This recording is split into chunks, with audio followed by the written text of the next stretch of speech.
ja, spiller jeres spillere for pengene, eller er det stadig kærlighed til sporten, der gør det? Altså nu er det jo deres job, så de spiller jo først og fremmest for pengene. Ja. Det er jo professionel fodbold, ikke? Og det er jo deres job, for jeg kan gå på arbejde og spille. Men det er der ikke nogen af spillerne, som ikke elsker at spille. De er jo alle sammen startet med at spille fodbold, fordi det er deres hobby. Ja. Så sidenhen er det så blevet deres job. Men det er jo ikke som i en amatørklub, at man bare spiller, når man har lyst, og man kun gør det. Det er et job, hvor det hele tiden handler om også, at det er ikke bare for sjovt, de er der.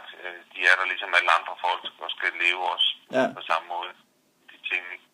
Så deres, spillernes, hvad skal man kalde det, tilhørsforhold til en klub, den er jo afhængig ligesom alle andre mennesker, at hvis en skolelærer fik tilbudt det dobbelte på en anden skole i løn, jamen så vil han jo nok skifte job. Ja.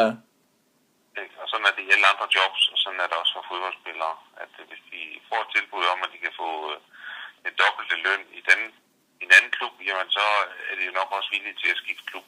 Ja, selvfølgelig. Og spille der. Ja. Det er jo sådan set meget naturligt. Ja.